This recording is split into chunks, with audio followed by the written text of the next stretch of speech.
जय हिंद, नमस्कार दोस्तों। स्वागत है आपके YouTube channel S R academy 100 YouTube channels पर। तो कैसे हैं आप सब लोग? आशा करता हूँ बेहद अच्छे, जबरदस्त, जिंदाबाद होंगे। तो कैसा लग रहा है सेशन? आशा तो यही करता हूँ कि बहुत ही अच्छा, लाजवाब जा रहा होगा। और जैसे कि ये सीडीपी का UP TET and super TET के लिए जो सीडीपी की क्लासें विधिवत चलाई जा रही हैं, वो इसी एक क्रम में चलती रहेंगी। यानी कि इसी एक क्रम में हम भी कुछ सीखेंगे, आपको भी सिखाएंगे। तो इसी प्रकार से हम सीडीपी की क्लासें विधिवत चलेंगी, एक लगातार कंटिन्यूअसली चलेंगी। तो अभी तक जिन्होंने हमारा ये YouTube channel S R academy 100, ये हमारा यूट्यूब चैनल है। जिन्होंने अभी तक सब्सक्राइब ना किया हो, यूट्यूब पर जाकर एस आर अकेडमी 100 यूट्यूब पर जाकर लिखें और इस चैनल को सब्सक्राइब करें और आल वाला बटन भी प्रेस कर दें, जिससे कि हर वीडियो आने वाली आप तक पहुंचती रहे। तो उम्मीद यही करूंगा कि आप लोग ऐसा करेंगे और एक लाइक वगैरह एक थोड़ा सा कर दिया करें, जिससे कि मोटिवेशन मुझे भी मिलता रहे। काफी सारे व्यूज तो काफी सारे जाते हैं, लेकिन लाइक उतने आधा लाइक होता है, तो उसमें थोड़ा निगेटिविटी फीलिंग आती है कि ऐसा भाई, देखते ज्यादा लोग हैं लेकिन आधे लोग लाइक करते हैं। तो जितने देखें उतने ही लाइक कर दें, तो आपका कुछ नहीं जाएगा। तो ज्यादा समय ना लेते हुए जनहित में एक शिक्षक बनने के लिए आप भी इस यूट्यूब चैनल से जुड़े और उसका आनंद उठाएं। आइए फ्रेंड्स, ज्यादा समय नहीं लेंगे। पिछले वीडियो में मैंने आपको बताया था क्या कि एनसीईआरटी स्पेशल जो पॉइंट्स थे, कि यानी कि प्रयोगशाला के बारे में बात की, और ये प्रकारवाद, मनोविश्लेषणवाद, संप्रदाय यानी कि मनोविज्ञान के संप्रदायों की बात की मैंने। क्या संप्रदाय थे? आज हम उन्हीं संप्रदायों को एक एक करके उनको हैंडल करेंगे, यानी कि एक एक करके उनकी तुड़ाई करेंगे। कितने संप्रदाय हैं और संप्रदाय का क्या मतलब है? तो आइए फ्रेंड्स, ज्यादा समय नहीं लेंगे, चलते हैं अपने टॉपिक की बात करते हैं। मनोविज्ञान के संप्रदायों का अर्थ। मनोविज्ञान के संप्रदाय। आइए, ज्यादा समय नहीं लेंगे। आइए, यस, ओके। मनोविज्ञान के संप्रदाय देखिए भाई। संप्रदाय से का अर्थ, पहले हम अर्थ जानेंगे भाई। मनोविज्ञान में जो संप्रदाय शब्द है, शब्द से हमारा अर्थ उन विचारधाराओं से है जिन्होंने मनोविज्ञान को समय समय पर प्रभावित किया। यानी कि समय समय पर भाई, कभी किसी ने मन को प्रभावित किया, कभी किसी ने चेतना को प्रभावित किया, कभी किसी ने व्यवहार को प्रभावित किया।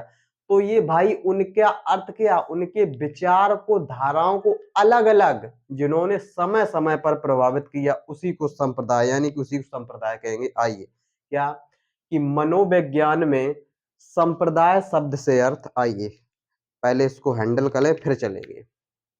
क्या कि मनोविज्ञान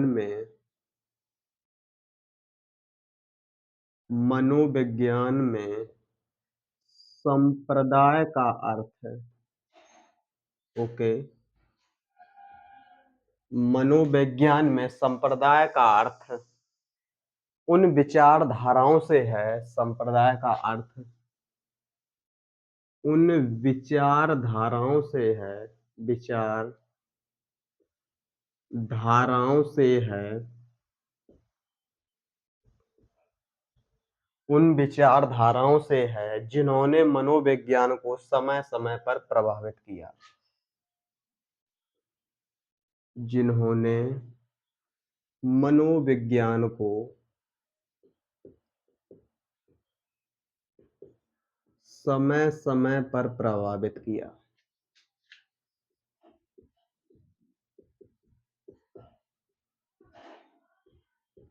किया, यस, ओके। इतना तो आप समझ ही गए होंगे। नेक्स्ट पॉइंट की बात करें, ये फर्स्ट पॉइंट। सेकंड पॉइंट की अगर हम बात करें तो क्या कि इसमें, इनमें प्रमुख विचारधाराएं निम्नलिखित हैं। इनमें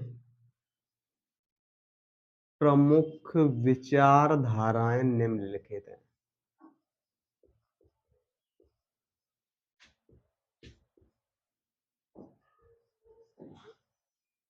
निम्नलिखित हैं। कौन सी भाई विचारधाराएं निम्नलिखित हैं? देखिए, अब हम चलते सीधे संप्रदाय का अर्थ आप समझ चुके हैं कि उन विचारधाराओं को है जिन्होंने मनोविज्ञान को समय समय पर चेंज किया, प्रभावित किया। आई, अब हम नंबर 1 लेंगे क्या? संरचनावाद। हमने आपको बताया था संरचनावाद। अब हम एक को लेंगे क्या? संरचनावाद। संरचनावाद बोले तो क्या कि संरचनावाद, स्ट्रक्चरलाइज्म, संरचनावाद। Yes, okay.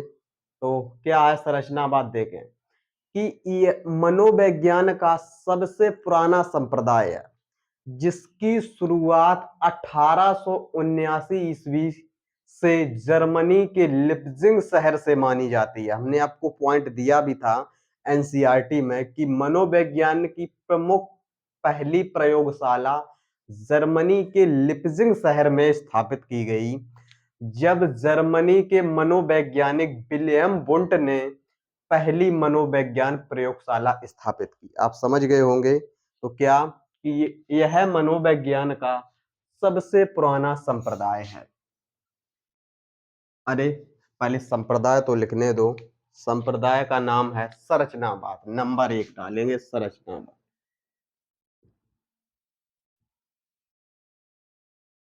संरचनावाद,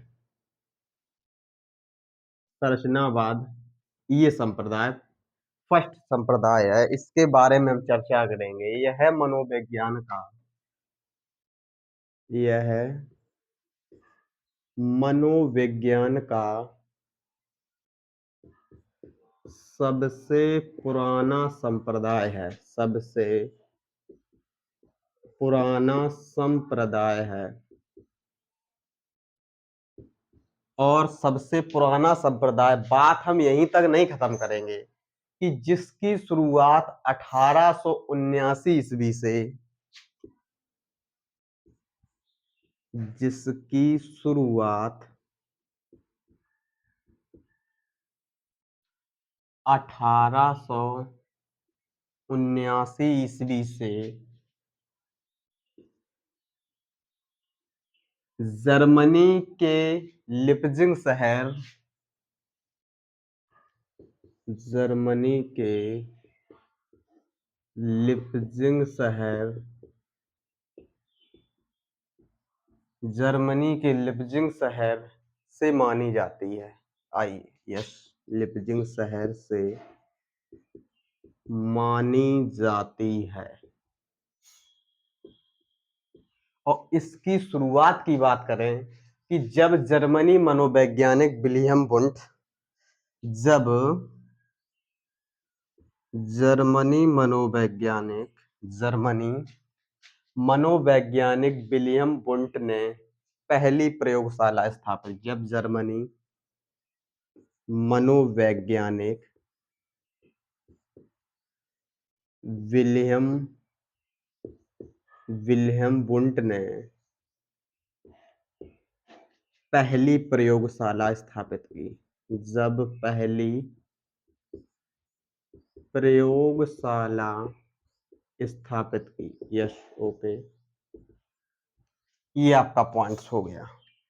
अब भाई जब, अब मेन बात है कि संरचनावाद क्या है। ये तो हमने सब पढ़ चुके हैं, हमने आपको पढ़ाया भी है एनसीईआरटी बेस्ड जो स्पेशल दिया उसमें पढ़ाया कि भाई संरचनावाद क्या है। संरचनावाद क्या है, प्रश्न ये उठता है कि संरचनावाद क्या है। तो नंबर 2 पॉइंट हम लिखेंगे संरचनावाद के बारे में क्या कि वुंट के अनुसार हमारे हर अनुभव का आधार हमारी चेतना है। क्या? नंबर 2 पॉइंट, ये फर्स्ट पॉइंट है। नंबर 2 लिखेंगे क्या कि वुंट के अनुसार हमारे हर अनुभव का आधार, विलियम वुंट के अनुसार हमारे, यशों के विलियम वुंट के अनुसार हमारे हर अनुभव का आधार, हमारे हर अनुभव का आधार हमारी चेतना है, चेतना है। भाई बहुत बड़ा पॉइंट मिला आपको, क्या? चेतना।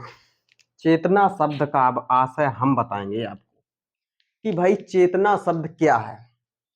चेतना शब्द क्या है कि भाई हम भाई सो रहे हैं, जैसे हम घर्राटा मार के सो रहे हैं, तो भाई सोते सोते अब कोई दूसरा भाई व्यक्ति पानी पी रहा है, तो पानी पी रहा है उसे हमें क्या मतलब? भाई हम सो रहे हैं, हमें क्या मतलब है कि वो पानी पी रहा है, खाना खा रहा है?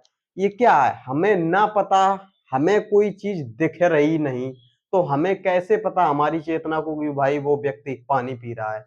ये सब क्या है? ये कोई चेतना? अब कोई खाना खा रहा है क्या? ये चेतना नहीं है। अब हम नेक्स्ट पॉइंट लेंगे, थर्ड, तीसरा। तीसरा पॉइंट क्या कहता है, क्या? कि हमारे चेतना की एक संरचना है जिसके 3 अंग हैं। क्या? बहुत धुआंधार पॉइंट है। हमारे चेतना की एक संरचना है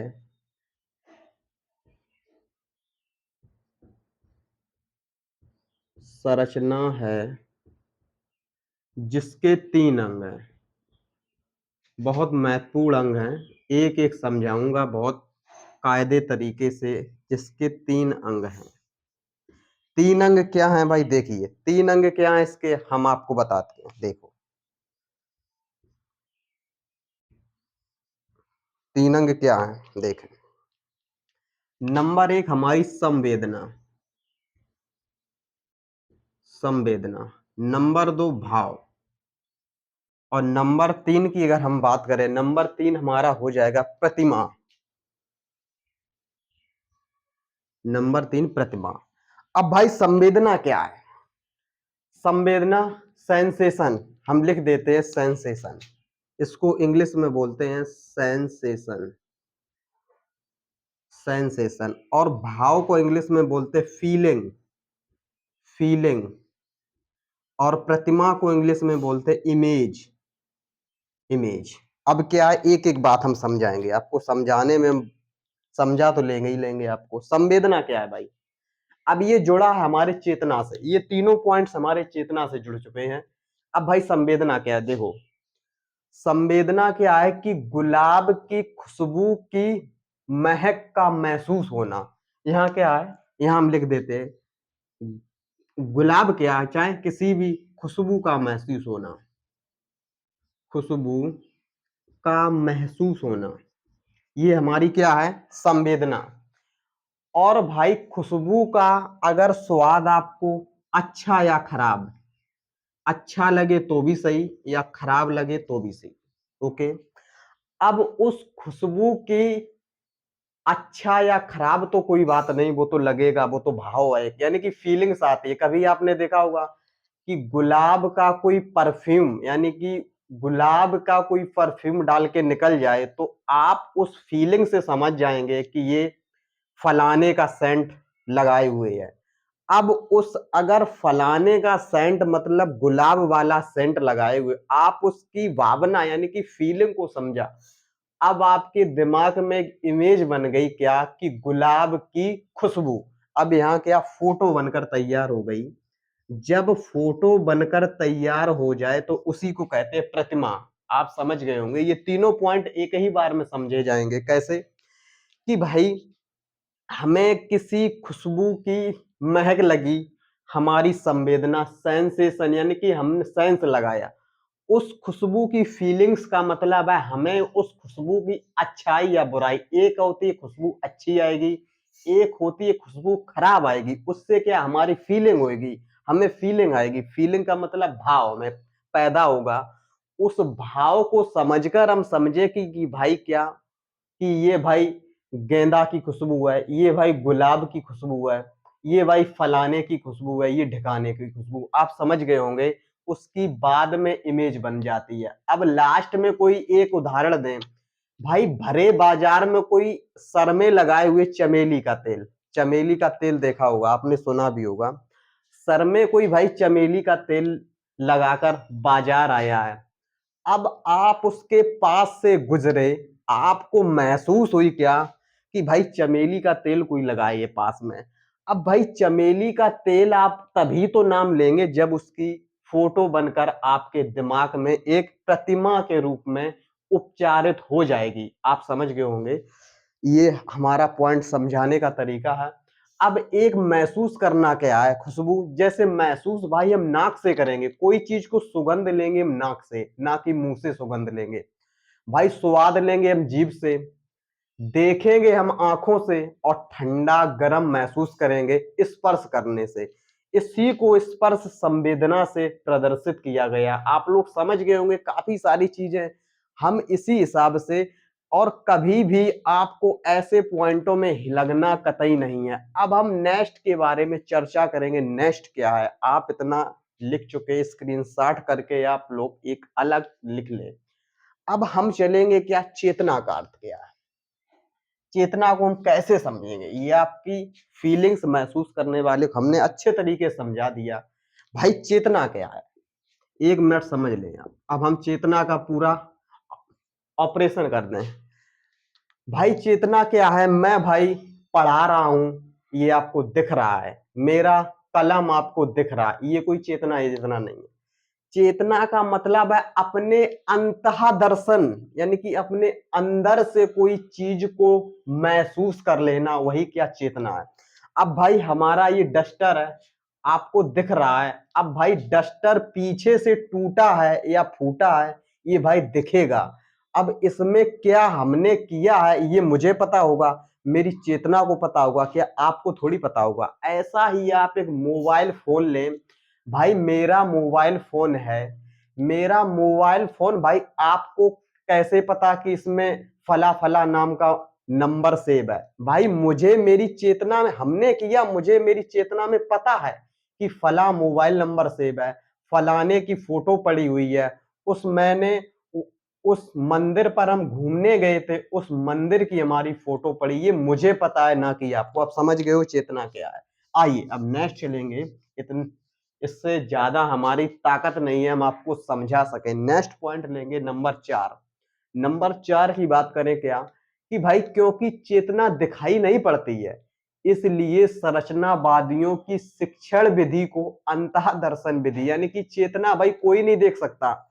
भाई हमारा मोबाइल का फोल्डर कोई नहीं पता है कि इस फोल्डर में क्या भरा पड़ा है, इसीलिए उस जब तक उसमें आप अपने अंतः दर्शन से, अपने अंदर से खोजबीन नहीं करेंगे, उसको हम कहते क्या, चेतना। आइए लिखेंगे क्या, नंबर 4।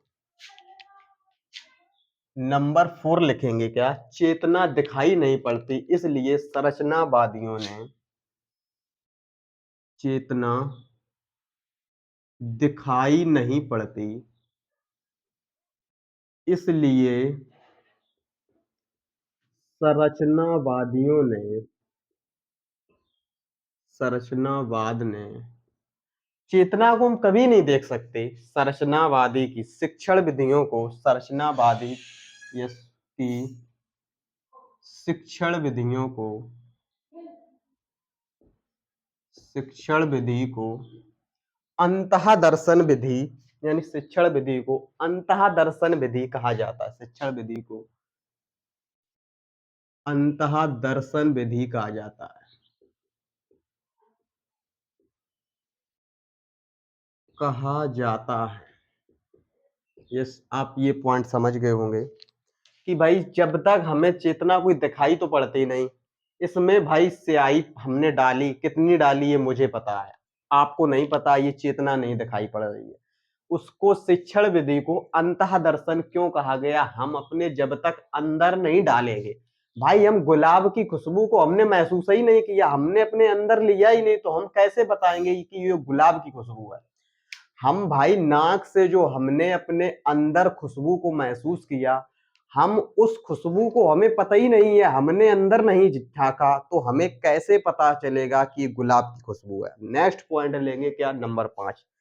नंबर 5 क्या है कि भाई क्योंकि भाई बुंट ने दुनिया की पहली मनोवैज्ञानिक प्रयोगशाला स्थापित की है, इसीलिए बुंट को ही प्रयोगात्मक मनोविज्ञान तथा प्रयोगात्मक विधि का जनक माना जाता है। क्यों, ये आपको मैंने पॉइंट लिखाने का कोई मतलब नहीं है, इसका आप सभी लोग जानते हैं कि हाँ वास्तव में 1879 ईस्वी में लिपजिंग शहर में विलियम बुंट ने मनोविज्ञान की पहली प्रयोगशाला स्थापित की। इसीलिए विलियम वुंड को प्रयोगात्मक मनोविज्ञान तथा प्रयोगात्मक विधि का जनक माना जाता है। आई हैव अंडरस्टैंड, आप लोग ये समझ गए होंगे पॉइंट।